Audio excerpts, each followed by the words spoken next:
नसीरुद्दीन और उनकी बीवी गौर से जहीरुद्दीन की बातें सुन रहे थे।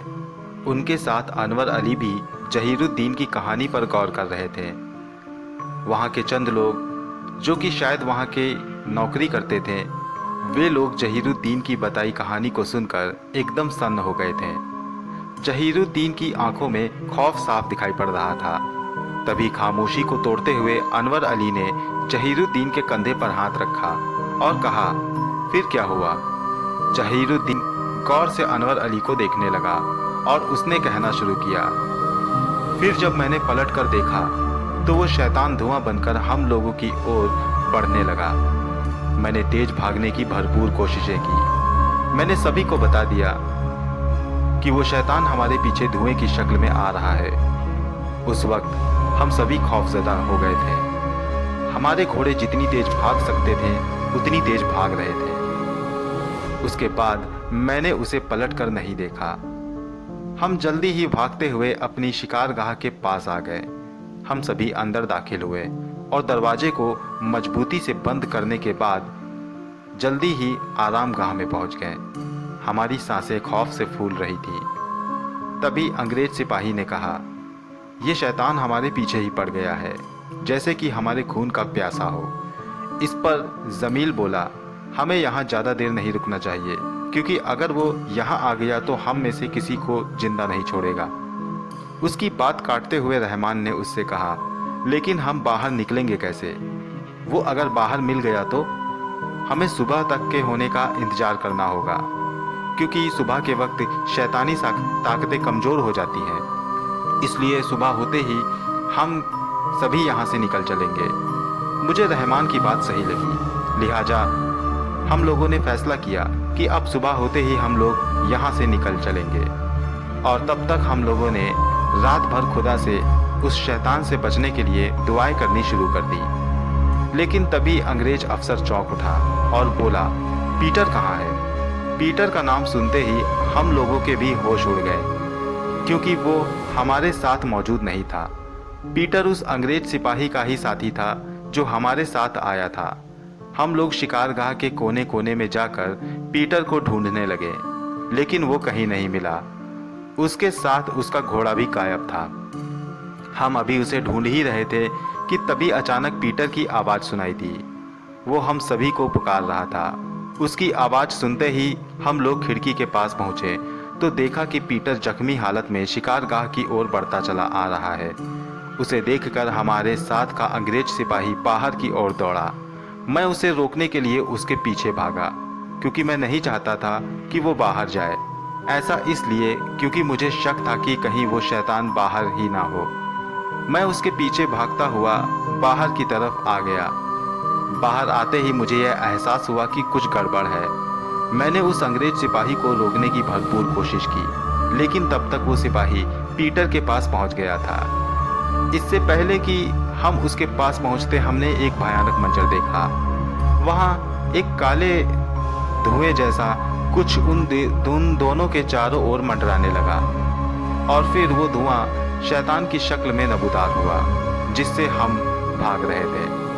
उसने तुरंत अंग्रेज सिपाही का गला दबोच लिया और हवा में बुलंद होकर जंगल की ओर जाने लगा। हम लोग बेबसी से ये सारा नज़ारा देखते रहे। फिर हमने तुरंत पीटर को उठाया और उसे शिकारगाह के अंदर लाकर लिटा दिया। वो बहुत जख्मी था और डरा हुआ भी। हमने उससे पूछताछ करने की कोशिश की, मगर वो जवाब देने की हालत में नहीं था। वो दर्द से कराह रहा था। दर्द उसकी सहन से बाहर था, इसलिए उसने कुछ ही देर तोड़ दिया। वो मुर्दा हालत में अब हम लोगों के सामने पड़ा हुआ था। अब हमारे लिए परेशानी का सबब था, क्योंकि वो अंग्रेज सिपाही था और उसकी मौत का जिम्मेदार अंग्रेज सरकार हम लोगों को ही ठहराती। गवाही के लिए दूसरा अंग्रेज सिपाही भी नहीं था। हम लोगों ने पीटर की लाश को कपड़े में लपेट कर रख दिया और सुबह होने का इंतजार करने लगे। खौफ के मारे हम सभी हम सबकी आंखों से नींद गायब थी। हम सभी पीटर की लाश के पास बैठे थे और मैं पीटर की लाश को देख रहा था। तभी हमारे कानों में दूसरे अंग्रेज सिपाही की आवाज़ पड़ी। वो बुरी तरह से चीख रहा था। उसकी आवाज़ सुनकर हम लोग दौड़कर खिड़की की ओर भागे।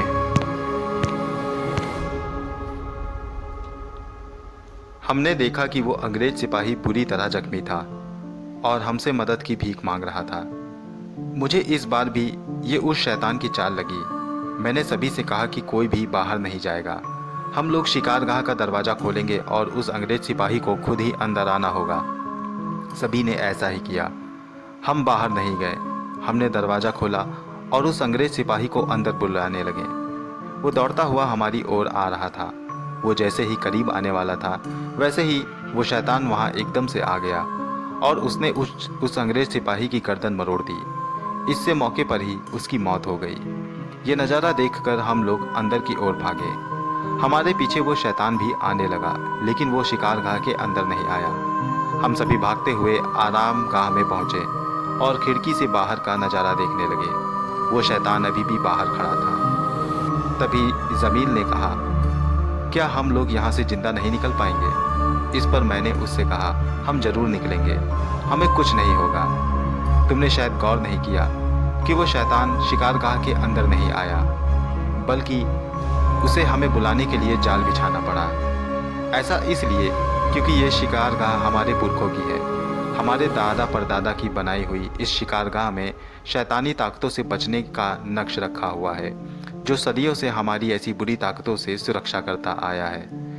इसलिए वो शैतान यहाँ नहीं आया और ना ही आ सकता है। हम सुबह होते ही यहाँ से निकल जाएंगे। हम सारी रात सुबह होने का इंतज़ार करते रहे। सुबह होते ही हमने पीटर की लाश को उठाया और वहाँ से निकल पड़े। हम बहुत जल्द वहाँ से निकल जाना चाहते थे, लेकिन हमने गौर किया कि काफ़ी देर तक चलने पर भी हम उस जंगल के बाहर नहीं निकल पाए। हम रास्ता भटक गए थे। हम सारा दिन जंगलों में ही भटकते रहे और जंगल में ही रात हो गई। हमने वापस शिकारगाह की ओर जाने का इरादा भी किया, लेकिन हम शिकारगाह नहीं ढूंढ पाए। हमें ना शिकारगाह मिली, ना जंगल से बाहर जाने का रास्ता।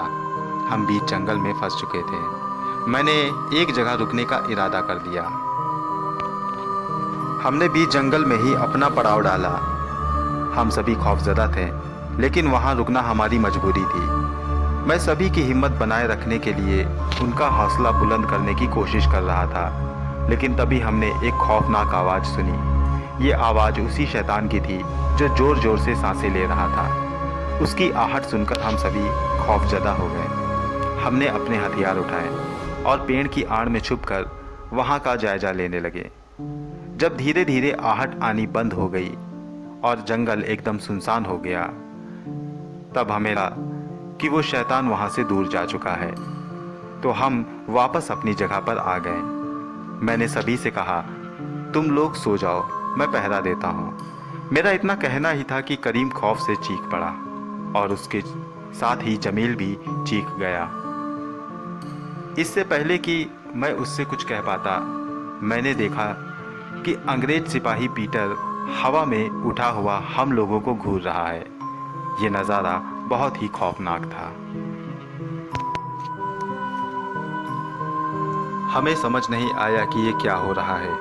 पीटर हवा में ही उड़ता हुआ हम लोगों की ओर बढ़ने लगा। मैं समझ चुका था कि उस पे शैतानी ताकत का कब्जा हो चुका है। मैंने सभी से भागने को कहा तो सभी ने फुर्ती से अपने अपने घोड़ों की लगाम संभाली और वहाँ से भागने लगे। पीटर भी हवा में उड़ता हुआ हमारा पीछा करने लगा। उसने पहले जमील को पकड़ा और हवा में उठा लिया। जमील खौफ के मारे चिल्लाने लगा। मैंने अपनी बंदूक से निशाना लगाया और पीटर पर गोलियां दागी, मगर पीटर पर उसका कोई असर नहीं हुआ। वो जमील को पकड़े हुए जंगल के अंदर ले गया। इसके बाद अब मैंने अपने दूसरे भाइयों की आवाज़ें सुनी।